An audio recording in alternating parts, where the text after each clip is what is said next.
Buenos días, hermanos. Estamos comenzando esta mañana el tercer capítulo de Ruth, que realmente es el corazón del libro y uno de los capítulos, en mi opinión, uno de los capítulos más hermosos en la Biblia.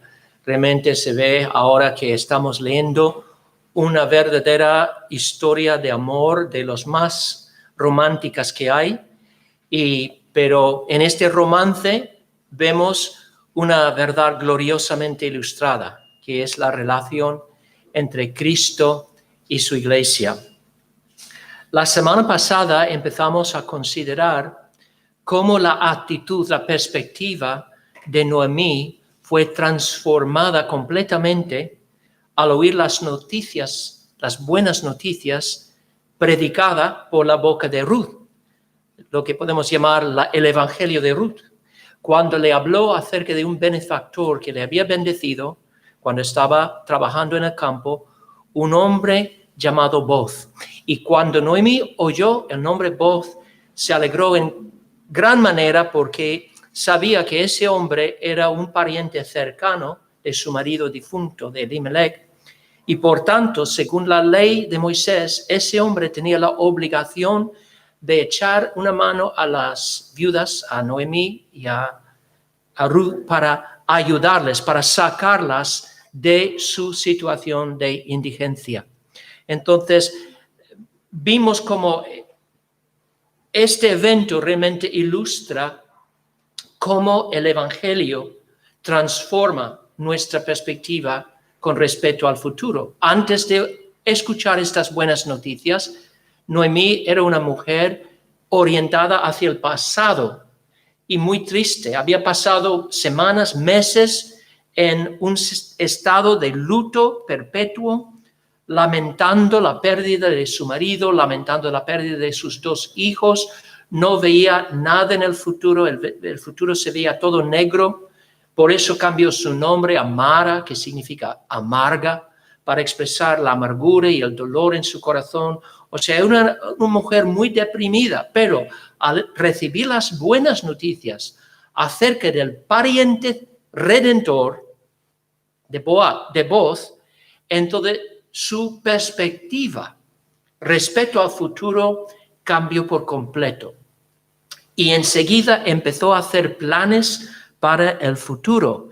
Incluso empezó a asumir el papel de Celestina, porque entendía que Boaz no solo tendría la obligación de ayudar a las dos mujeres económicamente, sino también, según la ley de Moisés y la ley del levirato, tenía la obligación de tomar por esposa a Ruth.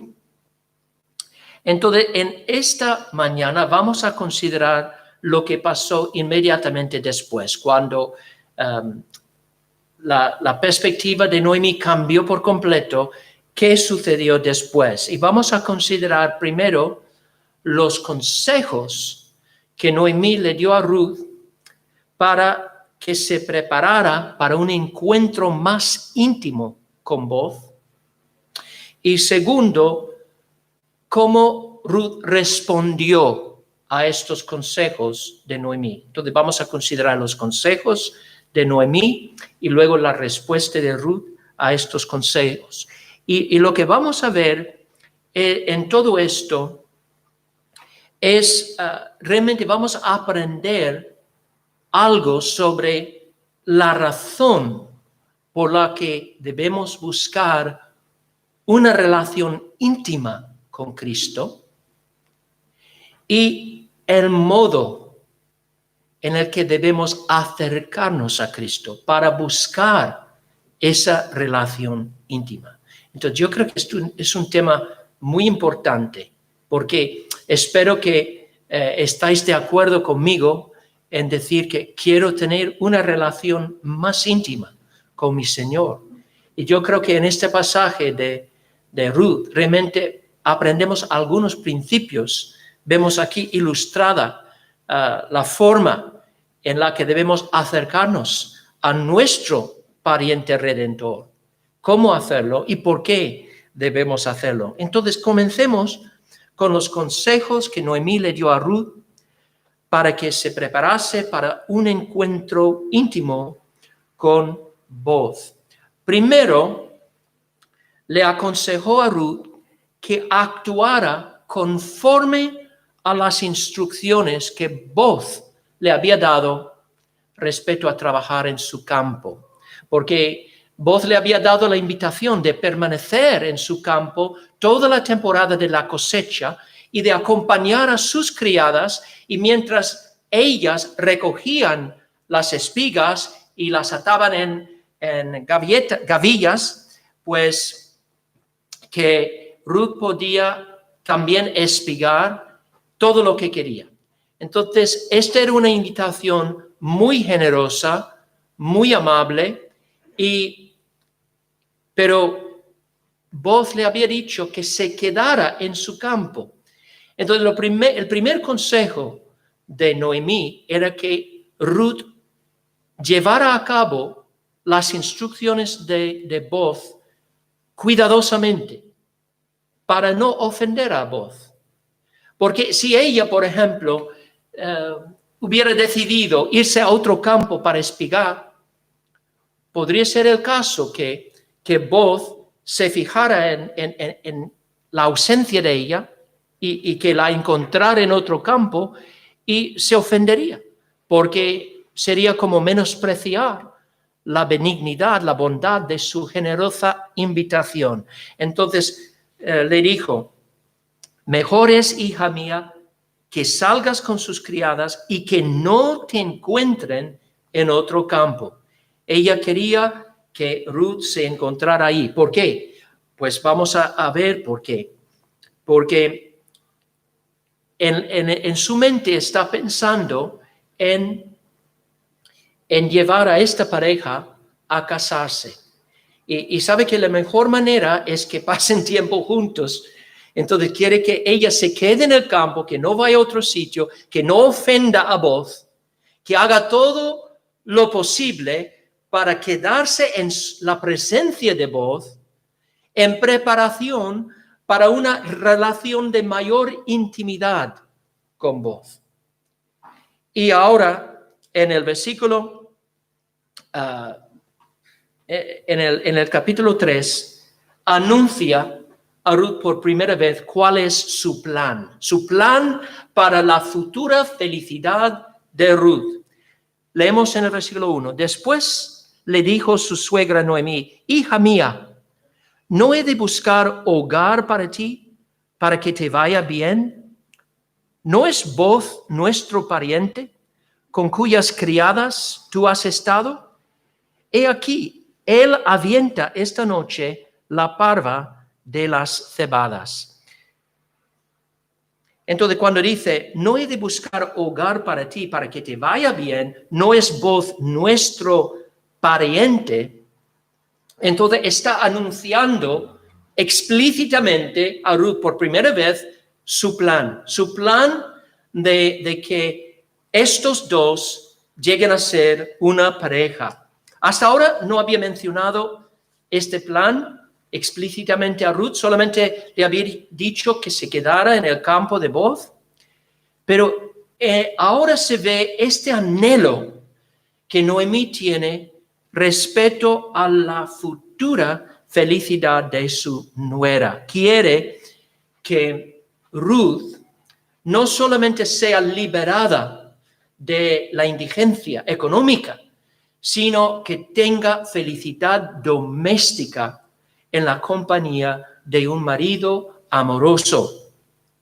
Y dice, hija mía, ¿no he de buscar hogar para ti? En el hebreo original, esta palabra hogar literalmente significa reposo. Reposo. No, hija mía, ¿no he de buscar reposo para ti, para que te vaya bien? Y es una palabra que nos recuerda una verdad solemne y dura con respecto a la vida de las viudas en Israel. Y es que las viudas tenían una vida muy dura en Israel. Una vida difícil, precaria, una vida caracterizada por el trabajo constante, por la lucha constante para sobrevivir económicamente. O sea, era una vida inquieta, porque estaban siempre luchando simplemente para mantenerse a flote y no podían simplemente reposar, descansar. Y este es el gran deseo que Noemí tiene para su nuera. Quiere que ella haya reposo. En esto yo creo que vemos un cuadro realmente de lo que Dios quiere para su pueblo escogido, para la iglesia. Y es que hallemos reposo en los brazos de nuestro Salvador Jesucristo. De hecho, la palabra reposo siempre, cuando oigo esta palabra, siempre me viene a la mente lo que Cristo dice en Mateo 11, el versículo 28. Esta gran invitación que le dé a todos los que están trabajados y cargados. Dice, venid a mí, todos los que estáis trabajados y cansados, y yo os haré descansar. Cristo es el marido amoroso de la iglesia y él ha venido precisamente para liberar a los suyos de esta vida inquietante en el pecado, una vida de penosa labor, de una carga pesada, la carga de una mala conciencia, la carga de servicio a un amo cruel, a Satanás, con un yugo aplastante sobre nuestros hombros. Y Él ha venido para sacarnos de esta condición de esclavitud y de labor incesante, para darnos reposo. ¿Cómo? Quitándonos esa carga, ese yugo penoso de Satanás y dándonos su yugo ligero, su carga fácil. Él nos introduce en este reposo el momento que vamos a Él. Esto no es algo que espera hasta el cielo. Hay personas que piensan, bueno, ahora aquí es una vida simplemente de luchar y batallar y nada más que esforzarnos para ganar el cielo. Y es cierto que hay versículos que hablan de la lucha, etc. Y piensan personas, bueno, pero cuando estemos en el cielo, entonces tendremos reposo. Pero fijaos, cuando Cristo dice, venid a mí, todos los que estáis cargados y trabajados, y yo os haré descansar, está hablando de una realidad que comienza el momento que vamos a Él. ¿Por qué digo eso? Por lo que dice en el siguiente versículo. Dice, llevad mi yugo sobre vosotros y aprended de mí, que soy manso y humilde de corazón, y hallaréis descanso para vuestras almas. O sea, hallamos descanso para nuestras almas en esta vida, yendo a Cristo, tomando su yugo, aprendiendo de Él. ¿Por qué? Porque su yugo, a diferencia del yugo de Satanás, es un yugo fácil, una carga ligera. Es decir, cuando vayamos a Cristo, Él nos quita esa carga aplastante de culpa, de incertidumbre, nos da la seguridad de la vida eterna, porque dice, el que cree en mí ha pasado de la muerte a la vida. Él quiere darnos reposo. Ahora bien, es cierto que ese reposo vamos a experimentarlo en un grado aún mayor cuando lleguemos a la gloria, porque dejaremos de luchar en todos los sentidos. Aquí, en este mundo, aún después de venir a Cristo y reposar en Cristo, tenemos que luchar, porque tenemos enemigos espirituales a nuestro alrededor, Satanás y sus huestes de maldad. Tenemos que luchar contra las pasiones de la carne. Tenemos que luchar contra las presiones del mundo. Pero viene un día cuando estaremos establecidos perfectamente en nuestra herencia y Dios nos dará descanso de nuestros enemigos alrededor, como les dio a Israel. Y eso sí es futuro. Pero empezamos a entrar en reposo aquí y ahora. Aquí y ahora. Y siguiendo a Cristo, llevando su yugo, aprendiendo de Él, seguimos en ese reposo, disfrutando de un reposo cada vez más profundo, íntimo, refrescante, hasta por fin entremos en la gloria celestial. Entonces, esta es la voluntad para la iglesia de Dios ahora, aquí, en esta tierra. Quiere que disfrutemos de ese reposo de seguridad, de confianza, de paz en los brazos de este marido celestial de la iglesia, que es el Señor Jesús. Y vemos esto ilustrado en el deseo que Noemí tenía para Ruth. Ruth quería que Ruth descansara en los brazos de un marido que cuidara a ella, que la protegiera, que la proveyera a todas sus necesidades. Esto fue entonces el segundo consejo que le dio, que realmente que abrazara este plan de casarse con Boaz. Y el tercer consejo tenía que ver con la manera apropiada para acercarse a Boaz, porque Ruth era una extranjera viviendo en una tierra extraña. No sabía las costumbres de esta tierra, sobre todo las costumbres respecto al matrimonio. Y entonces ella tenía que aprender de su suegra, necesitaba dirección. Y vemos esto en los versículos 3 y 4, cuando dice Noemí: te lavarás pues, y te ungirás, y vistiéndote tus vestidos irás a la era, mas no te darás a conocer al varón hasta que él haya acabado de comer y de beber. Y cuando él se acueste, notarás el lugar donde se acuesta, e irás y descubrirás sus pies, y te acostarás ahí, y él te dirá lo que hayas de hacer. A lo mejor a nosotros parece chocante lo que Noemí está proponiendo, porque básicamente está diciendo, Ruth, deberías proponer matrimonio a Boaz. Está animando a Ruth a tomar la iniciativa en proponer el matrimonio. Pero tenemos que entender varias cosas. Primero, que en Israel los padres siempre arreglaban los matrimonios para los hijos. Ellos siempre tenían un papel muy importante en la selección de la pareja. Y para Noemí, Ruth era como una hija.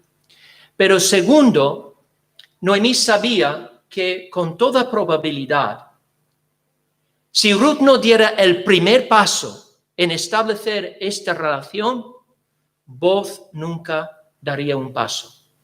¿Y por qué? Por dos razones principalmente. Primero, por la diferencia de edad entre ellos. Sabemos que había una diferencia de edad significante por lo que dice Boaz más adelante en el versículo 10. Cuando ella propone el matrimonio, dice: Boaz, bendita seas tú de Jehová, hija mía, has hecho mejor tu postrera bondad que la primera, no yendo en busca de los jóvenes, sean pobres o ricos. Boaz no era un joven, era un hombre mayor, o por lo menos había una diferencia notable de edad entre Boaz y Ruth. Entonces Boaz seguramente suponía que ella no tendría ningún interés en casarse con él, que preferiría casarse con algún chaval fuerte y joven. Y como no lo veía muy probable, era dudoso que propusiera matrimonio a Ruth. Pero segundo, había una segunda razón por la que Boaz no se atrevería a pedirle la mano a Ruth. Y es porque él sabía que había un pariente cercano, aún más cercano que él. Que viviendo en Belén había otro que tenía una relación con Elimelech aún más cercana. Y él tendría la primera opción en pedirle la mano a Ruth. Entonces, no era realmente lícito o por lo menos se consideraba violento que un hombre, digamos, se colara para pedirle la mano a una chica cuando había otro pariente redentor más cercano. Pero si Ruth diera el primer paso, si Ruth se acercara a Boaz y le propusiera matrimonio, entonces Boaz tendría la libertad para ir al otro y preguntarle, ¿cuál es tu intención con respecto a Ruth? ¿Vas a pedirle la mano o no? Porque si no, yo quiero hacerlo. Pues Boaz no haría eso si Ruth no diera el primer paso. Noemí entendía estas dificultades y por eso instó a Ruth que ella le propusiera matrimonio a Boaz. Y sin embargo, debido a la situación muy delicada, porque es muy delicado que una mujer vaya a un hombre para pedirle la mano, ¿no? Debido a la delicadeza de esta situación, Noemí le dijo que Ruth tenía que hablar con él a solas. Tenía que buscar el lugar y el momento idóneos para poder hablar sobre este asunto en privado, sin temor, sin interrupciones y sin distracciones. Y como era el tiempo de la cosecha y como los trabajadores estaban llegando al final de la cosecha de la cebada y la temporada del aventado estaba por llegar, porque la cosecha siempre seguía ciertos pasos en Israel, ¿no? Entonces, primero venían los segadores para cortar el grano maduro. Después de ellos venían las criadas para recoger el grano cortado y atarlo en gavillas. Y después venían los pobres de la comunidad, las viudas, por ejemplo, para recoger las espigas que estaban en el suelo. Y finalmente, los señores de la cosecha, que eran los dueños de los varios campos, ellos, después de que todo el fruto de la cosecha estaba ya preparado en gavillas, pues ellos cogían un burro o una carreta para llevar las gavetas a la era local, donde se trillaba. Y la trilla era el proceso de separar los granos de las cáscaras. Y eso se hacía con los bueyes caminando sobre los tallos o golpeando los tallos con trillos. Una vez que estaba trillado todo el grano, se aventaba. Y esto se hacía con lo que se llamaba un tenedor aventador. Y esto ocurría en la era local, que era una era que se construía normalmente en la cima de una colina y al atardecer o durante la noche empezaban a aventar el grano ya trillado y así para que pudiera llevar la paja y el grano puro podía caer a los pies de los aventadores. Y cuando esto ocurría, el señor de la cosecha se quedaba de noche con su grano. ¿Por qué? Para custodiarlo, para que ninguno viniera y robara el grano, ya trillado, ya aventado. Ese trigo o esa cebada se tenía que custodiar. Entonces el dueño o el señor del campo se quedaba con el grano durante la noche, acostado allí en la era, sobre la era, Y Noemí sabía que Booz iba a estar allí y sería el lugar perfecto para tener esta conversación. Entonces, ella le dio este consejo. Y ahora vamos a considerar cómo Ruth respondió a los consejos de su suegra, porque ella entendió enseguida de que realmente su futura felicidad en Israel realmente dependía de seguir a pie de la letra las instrucciones de su suegra. Y enseguida ella empezó a hacer todo lo que su suegra le dijo que hiciera. ¿Cuál fue lo primero que hizo? Pues primero, como según las instrucciones de Noemí, se limpió a sí misma.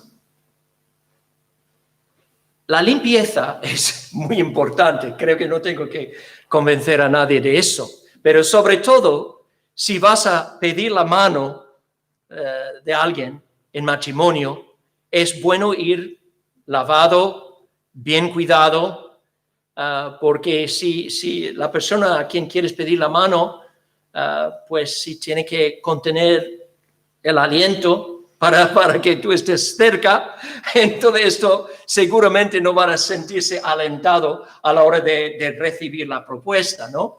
Entonces, lo primero que hizo Ruth era limpiarse. Y eso nos recuerda de algo también en cuanto a nuestra forma de acercarnos al Señor. Realmente para estar en la presencia del Señor tenemos que ser limpios, ¿no es así? Ahora bien, es el Señor mismo que nos limpia, obviamente, con su sangre.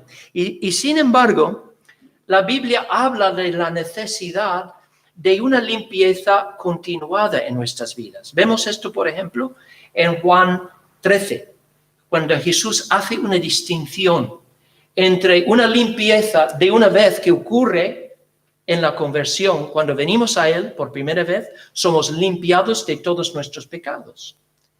Pero luego habla de la necesidad de lavarse los pies.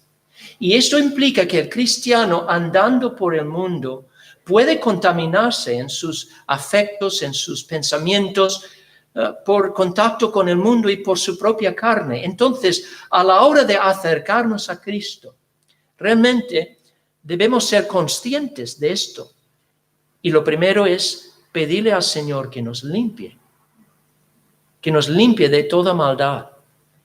Y vemos esto en los salmos, ¿no? Los salmistas claman a Dios a la hora de acercarse a Él.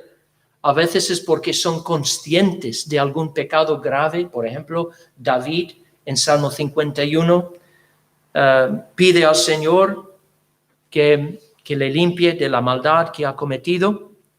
Pero también existe la posibilidad de que haya pecados en nuestras vidas de los cuales no somos conscientes. Actitudes malas, por ejemplo. A lo mejor hemos ofendido a alguien y no nos damos cuenta. Entonces también vemos en la Biblia esta oración a Dios para que saque a la luz los pecados desconocidos. Como por ejemplo en Salmo 139, cuando David, después de hablar de la omnisciencia de Dios y como Él sabe todo y que no hay nada escondido de su vista, concluye este salmo diciendo: examíname, oh Dios, y conoce mi corazón, pruébame y conoce mis pensamientos, y ve si hay en mí camino de perversidad, y guíame en el camino eterno.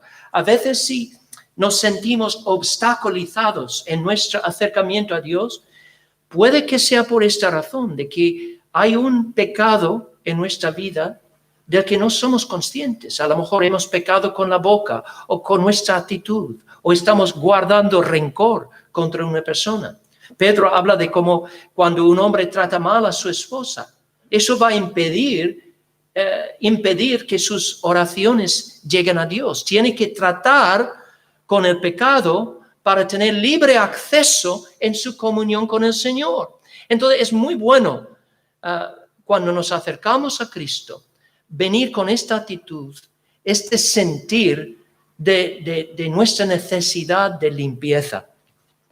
Como dice el apóstol Pablo en 2 de Corintios, así que, amados, puesto que tenemos tales promesas, limpiémonos de toda contaminación de carne y de espíritu, perfeccionando la santidad en el temor de Dios. Entonces, lo primero que Ruth hizo para acercarse a Boaz, buscando esa intimidad con él, era limpiarse.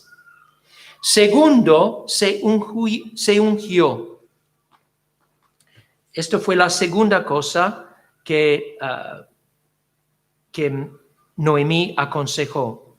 Dijo, te lavarás y te ungirás. En el clima cálido y seco del Medio Oriente, las personas a menudo usaban aceites aromáticos, tanto para proteger la piel como para agradar a los demás. Y sobre todo las mujeres jóvenes, a la hora de acercarse a sus maridos, a menudo usaban aceites perfumados para agradar a sus maridos y para que dieran una fragancia grata. Y también vemos aquí un paralelismo en nuestra relación con Cristo, porque sabemos que el aceite muchas veces en la Biblia es símbolo de ¿qué? El Espíritu Santo, la presencia y el poder del Espíritu. La unción con aceite es un símbolo de la unción con el Espíritu de Dios. Por medio del Espíritu, Cristo mismo llega a vivir en nuestro corazón y por eso, cuanto más caminamos en el Espíritu, más vamos a difundir el olor de Cristo, la fragancia de Cristo a quienes nos rodean. Y es muy importante a la hora de buscar la cercanía a Cristo que nos demos cuenta de nuestra necesidad del Espíritu y que pidamos al Señor que nos capacite por su Espíritu para entrar en su presencia. Pablo nos dice en Efesios, por ejemplo, no solo nos exhorta a orar. ¿Qué es lo que dice? Orad en el Espíritu. Y yo creo que esto implica un acto consciente de reconocer delante de Dios la necesidad que tenemos de su Espíritu para fortalecernos, para impulsar y dirigir cada acto espiritual que desempeñemos. Yo os digo, hermanos, que antes de subir al púlpito, yo jamás me atrevería a entrar en el púlpito sin clamar a Dios en mi corazón que me ungiera por su Espíritu Santo. ¿Por qué? Porque la predicación, como la oración, como cualquier búsqueda de Dios, es un acto espiritual. Y los actos espirituales no se realizan en el poder de la carne. Solamente somos capacitados para hacer esto en el poder del Espíritu. Lo triste es cuando intentemos vivir la vida cristiana en los recursos de nuestra carne. Y tristemente hay muchas cosas que se pueden hacer en el poder de la carne, externamente, mecánicamente, de forma mecánica. Se puede ir a la iglesia, se puede cantar, se puede incluso orar con frases aprendidas y hacer todo en la carne. El escritor cristiano A.W. Tozer dijo, si Dios fuera a quitar de este mundo la presencia del Espíritu Santo, mucho de lo que ahora se hace en las iglesias seguiría igual como se hace ahora. Y nadie notaría la diferencia. Tristemente, esto es verdad. Entonces, debería haber algo de nuestras vidas que manifiesta la presencia sobrenatural de Dios. Y a la hora de acercarnos a Dios, debemos ir con esta unción del Espíritu, pidiendo a Dios esta unción, este fortalecimiento en el Espíritu Santo. El tercer consejo de Noemí era que se vistiera con sus vestidos. O sea, ella se cambió de ropa. No fue en la misma ropa que usó durante el día trabajando en la cosecha, esa ropa sucia. No, se cambió de ropa. Y es muy interesante que muchas veces en la Biblia la vida espiritual, la salvación misma, se describe en términos de un cambio de ropa. Pablo a los Colosenses dice, dice que los colosenses se habían despojado del hombre viejo con sus obras y se habían revestido del hombre nuevo, que es renovado en conocimiento según la imagen del que lo creó. A la hora de venir a Cristo por la fe, esos colosenses habían dado la espalda a su vida antigua, una vida de idolatría, del paganismo. Y sabemos que la conversión implica fe y arrepentimiento, y son como dos caras de una misma moneda. Donde hay fe genuina en el Señor, hay arrepentimiento. ¿Y qué significa arrepentirse? Es dar la espada al pecado. Entonces, cuando vamos a Cristo, damos la espalda al pecado. Y en la conversión, esto implica quitarse el viejo hombre, es decir, el viejo vida con todas sus obras, para ponerse el hombre nuevo, que es esta nueva identidad que tenemos en Cristo, con la forma de vida que va con esta nueva identidad. Ahora, ¿qué aplicación tiene todo esto en cuanto a nuestro acercamiento a Cristo? Pues, hermanos, cuando vamos a Cristo, tenemos que ir a Cristo recordando quiénes somos en Él, que somos nuevas criaturas, y tenemos que despojarnos de todo lo que pertenece al hombre viejo, al hombre antiguo. Porque ya no somos Él. Ya no somos el hombre antiguo. Somos nuevas criaturas en Cristo. Entonces tenemos que despojarnos de todo lo que pertenece al hombre viejo para acercarnos al Señor. Y también tenemos que aferrarnos a esas vestiduras que Cristo nos ha dado. Y es interesante porque cuando la Biblia habla de las vestiduras del cristiano, hay dos sentidos en los que Cristo nos ha dado vestiduras nuevas. Primero, nos ha dado la vestidura de su propia justicia para cubrirnos completamente. Una justicia intachable, perfecta. Y a la hora de acercarnos a Dios, siempre tenemos que ir aferrándonos a esa justicia perfecta, porque es esto lo que nos da entrada a la presencia de nuestro Padre Celestial y también nos da la posibilidad de entrar en mayor comunión con el Hijo de Dios. Vamos revestidos de la misma justicia de Jesús. Pero también tenemos que reconocer esto, de que la Biblia también habla de aquellos santos en Apocalipsis 19 que iban vestidos de lino fino, limpio y brillante. ¿Y cuál era este lino limpio, fino y brillante? Y podemos pensar, bueno, es la justicia imputada de Cristo. Pero en este caso, no. ¿Qué es lo que dice?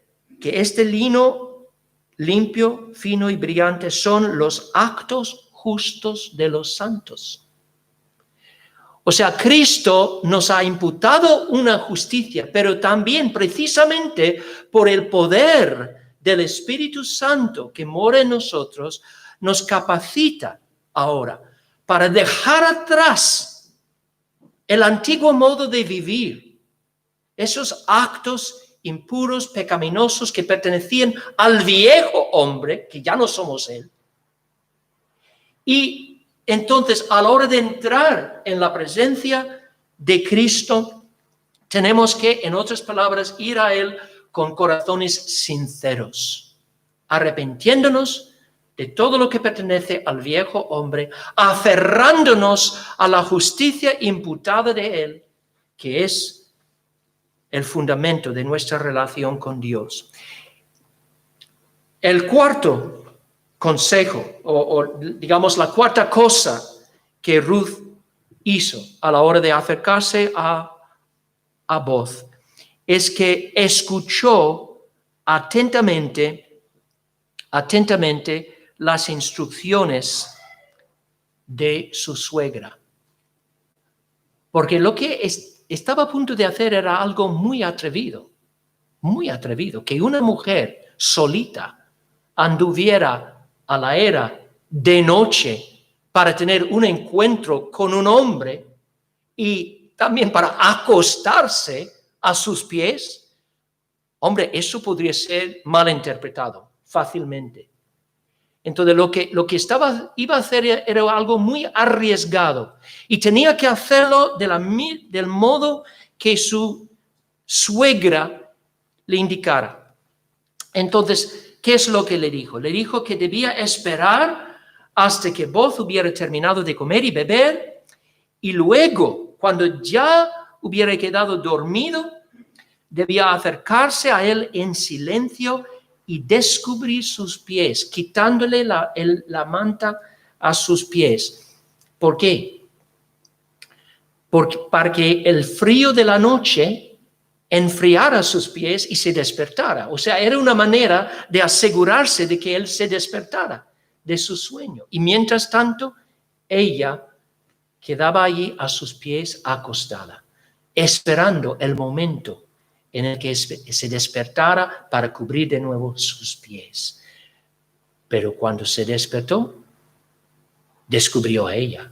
Y la semana que viene vamos a ver lo que pasó después. Pero Ruth solamente podía ir con seguridad y llevar a cabo este proyecto siguiendo a pie de la letra las instrucciones de su suegra. Porque todo esto para ella era todo novedoso, era una novedad. Ella estaba viviendo en un país extranjero, no conocía las costumbres. Y en esto, hermano, también aprendemos una verdad muy importante. A la hora de acercarnos a Cristo, tenemos que acercarnos a Él de la manera que el Señor ha señalado en su palabra. A la hora de acercarnos al Señor en oración, no debemos acercarnos a Él para adorarlo como mejor nos parezca. Creo que he mencionado, no voy a decir nombres, pero una iglesia que visitamos una vez. Y pues en esa iglesia, a la hora de cantar himnos, el pastor dio la opción a la congregación de cantar himnos, o si preferían, podían venir al frente de la iglesia para bailar con banderas. Y tenían varias banderas ahí, de diversos colores, y con la música tocando podían bailar y hacer esto con las banderas, y tenían la opción de hacer el uno o el otro como el Espíritu les moviera. Hermanos, esto no es bíblico. La Biblia tiene que dirigirnos en la manera en que Dios quiere ser adorado. Esto es algo que se llama el principio regulador. Y desde tiempos de la Reforma, este principio ha jugado un papel muy importante en las iglesias reformadas. Porque, ¿qué es el lema? Uno de los lemas básicos de la Reforma. Una iglesia reformada está siempre reformándose. ¿Reformándose sobre qué base? Sobre la base de la Biblia. O sea, nuestra meta debería ser adorar a Dios bíblicamente.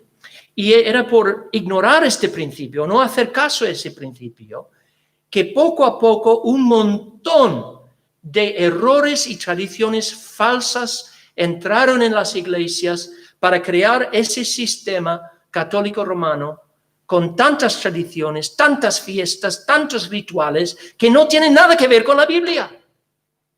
Hermanos, la única manera de asegurar que el culto que rendimos a Dios sea puro y que sea conforme a la voluntad de Dios es dejándonos guiar en todo por su palabra. La palabra nos dirige en cómo Dios quiere ser adorado. Ruth siguió a pie de la letra las instrucciones de su suegra y todo salió exactamente como su suegra y ella esperaba que saliera. Y finalmente ella se sometió incondicionalmente a la instrucción que recibió. Leemos en el versículo 5, dice Ruth, haré todo lo que tú me mandes. Descendió pues a la era e hizo todo lo que su suegra le había mandado. Ruth obedeció diligentemente las instrucciones de su suegra y todo salió bien. Y eso es un recuerdo para nosotros de la gran importancia de obedecer a Dios sin añadir ni quitar nada de sus instrucciones. Dice Warren Wiersbe, la voluntad de Dios no es una cafetería donde podemos escoger y elegir lo que queramos. Dios espera que aceptemos todo lo que Él ha planeado para nosotros y debemos obedecer su voluntad completamente. Venir a Dios con una agenda oculta o con reservas en nuestros corazones solo entristecería al Espíritu y perderíamos lo mejor que Dios tiene para nosotros. Entonces es muy importante someternos a esa instrucción y llevarla a cabo exactamente como Dios manda. Antes de este encuentro, Ruth ya había experimentado la bondad de Boaz. Ya sabía que era un hombre bueno, bondadoso, de corazón íntegro y justo. Sabía todo acerca de él, pero sabía que realmente para experimentar esa liberación total de su condición de indigencia y de viudez, tenía que entrar en un matrimonio con este Señor. Y esto también es una ilustración para nosotros, porque la verdad es que cada ser humano que vive en este mundo recibe bendiciones de Jesucristo. Es verdad. El mero hecho de que Cristo ha muerto en la cruz significa que la historia va a seguir hasta que la última oveja sea llamada y incorporada en la iglesia. Y eso significa que la humanidad, mientras tanto, va a seguir recibiendo lluvia, sol, todas las bendiciones de la vida cotidiana. O sea, todas estas bendiciones de la gracia común, en un sentido, son fruto de la cruz, fruto de la obra de Cristo. Su bondad se derrama sobre todo el mundo, en la esfera de la gracia común. Pero para realmente experimentar en plenitud toda la bondad, todas las bendiciones que Cristo tiene para dar a los hombres, tenemos que ir a Él y entrar en esta relación íntima con Él, de tal modo que formemos parte de su iglesia, su esposa, que Cristo sea nuestro marido, por decirlo así. Y esta es la gran promesa de que todos que se acercan a Él, como Ruth se acercó a Cristo, no a Boaz, quiere decir, serán recibidos. Sí, yo creo que todos aquí somos creyentes, pero puede que haya alguno que esté viendo este mensaje por Zoom, por WhatsApp, por YouTube. Y quiero invitar a cualquier persona que esté fuera de Cristo, que reconozca la gran bondad, la preciosidad de este Salvador de quien estoy hablando, y que vayas a Él. Vayas a Él en la confianza de que Él ha venido para ser el Salvador de pecadores perdidos, personas que no pueden levantar ni un dedo para salvarse. Este Salvador ha venido al mundo para salvar a todos cuantos vengan a Él en fe para la salvación. Y yo quiero exhortar a cualquiera que esté escuchando este mensaje a abandonar la vida del pecado. Da la espalda a tus pecados y que vayas a Cristo.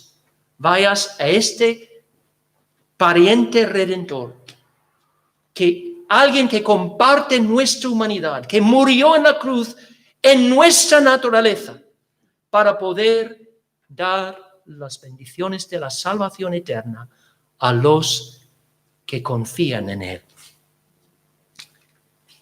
Acerquémonos, hermanos, los que ya hemos venido a Cristo, no dejemos de venir a Él todos los días, buscando la comunión con Él, entrando en una comunión cada vez más profunda, más íntima, porque esta es la exhortación de la Biblia. Y con esto termino. El libro de Hebreos, somos exhortados a venir con corazón sincero, en plena certidumbre de fe, purificados los corazones de mala conciencia y lavados los cuerpos con agua pura. Que el Señor nos dé la gracia para venir todos los días a nuestro Señor con esta actitud reverente, esta actitud confiada, mirando a Él, buscando a Él, para gozar de una relación íntima con Él. Amén. Vamos a orar. Señor, queremos darte gracias por este gran don de la salvación y que ha sido tu voluntad y tu deseo, Señor, no solo que seamos perdonados nuestros pecados, sino que podamos entrar en una relación de unión contigo a través de tu Hijo Jesucristo, una relación íntima de conocimiento mutuo, una relación de compañerismo, de estar constantemente y eternamente en tu presencia. Gracias, Señor, por el gran amor que tú nos has mostrado y nos mostrarás. Y te pido, Señor, que a medida que vayamos entrando en una comunión más íntima con Cristo, que podamos rebosar, Señor, con la presencia de Cristo en nuestras vidas y dar esta fragancia grata a todos los que están a nuestro alrededor, la fragancia de Cristo, que puedan percibir la realidad de la presencia del Salvador en nuestras vidas, para que ellos también puedan ser atraídos a Él. Te lo pido en el nombre de Jesús. Amén.